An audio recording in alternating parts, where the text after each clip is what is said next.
Pemirsa, jangan lupa subscribe channel official UTV, like dan nyalakan tombol notifikasi.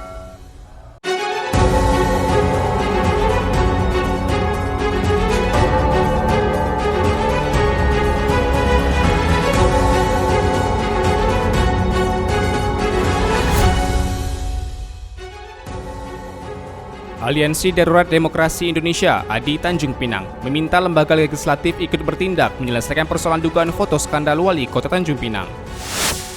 Sebanyak 3 orang tewas dalam kecelakaan yang terjadi antara 2 kereta penumpang di dekat perbatasan Jerman.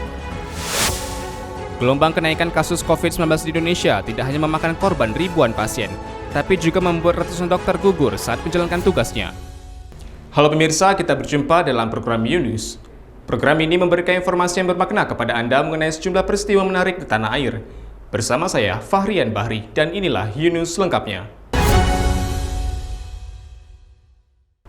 Gelombang kenaikan kasus COVID-19 di Indonesia tidak hanya memakan korban ribuan pasien, tapi juga membuat ratusan dokter gugur saat menjalankan tugasnya. Tingginya jumlah pasien COVID-19 yang meninggal dalam beberapa bulan terakhir ternyata seirama dengan jumlah dokter yang gugur dalam bertugas menangani pasien COVID-19. Tercatat hingga Selasa 3 Agustus sebanyak 640 dokter telah meninggal dunia akibat pandemi COVID-19 di Indonesia. Ketua Pelaksana Harian Tim Mitigasi Ikatan Dokter Indonesia (IDI) Mahesa Paranadipa dalam diskusi daring pada Rabu 4 Agustus menyebut, bulan Juli 2021 menjadi bulan dengan catatan kematian dokter tertinggi, yakni sebanyak 199 dokter. Data yang lain yang kami perlu sampaikan terkait dengan jumlah, terkait dengan wilayahnya. Ya, untuk wilayah sendiri memang masih didominasi dari Pulau Jawa. Tertinggi jumlah kematian dokter ada di Jawa Timur.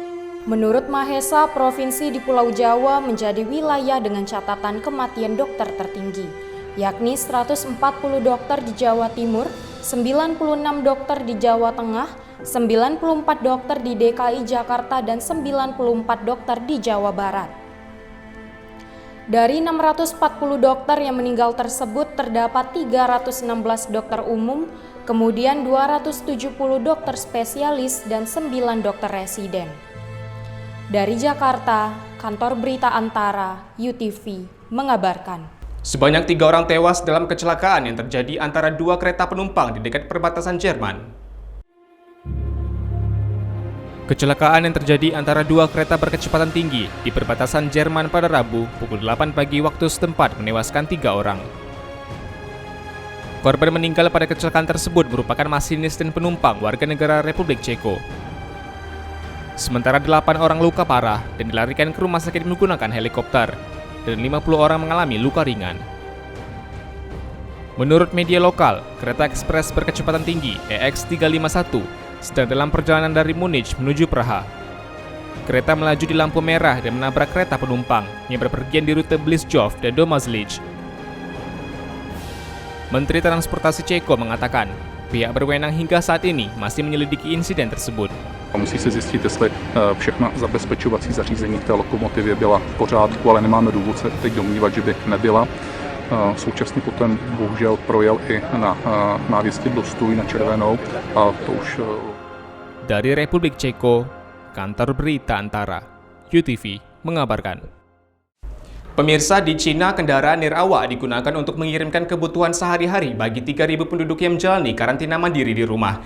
Inovasi ini menjadi solusi untuk tetap memenuhi kebutuhan warga isoman dan juga tetap dapat mencegah penyebaran COVID-19.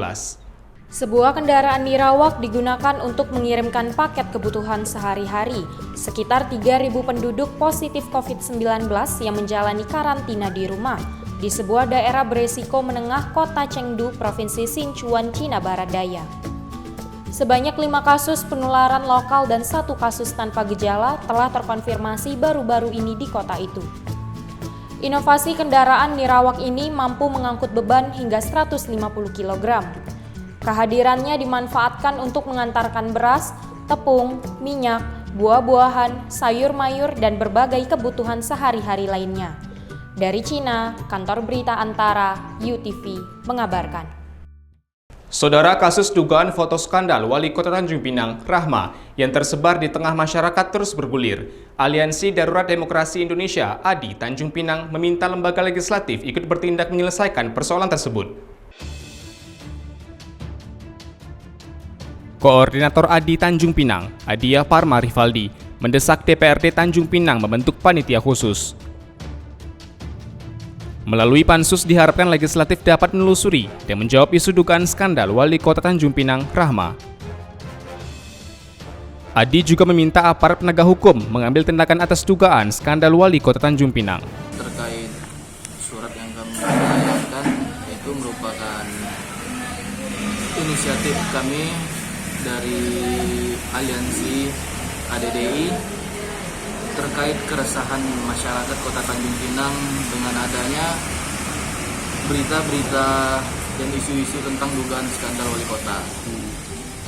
Dalam isi surat tersebut, kami meminta untuk anggota DPRD Kota Tanjung Pinang segera membentuk pansus untuk menjawab terkait foto-foto tersebut, apakah foto tersebut asli ataupun palsu, agar tidak menjadi polemik di masyarakat Kota Tanjung Pinang. Dan yang kedua, kami juga akan memasukkan surat ke Polres Kota Tanjung Pinang untuk menyelidiki terkait foto-foto yang beredar di media sosial. Adia juga menyampaikan, meski foto yang diduga Wali Kota Tanjung Pinang itu telah dibantah kuasa hukum Pemkot Tanjung Pinang, ia meminta bantahan tersebut dapat dibuktikan dengan foto asli yang belum mengalami proses edit, sebagaimana yang disebutkan kuasa hukum Pemkot Tanjung Pinang.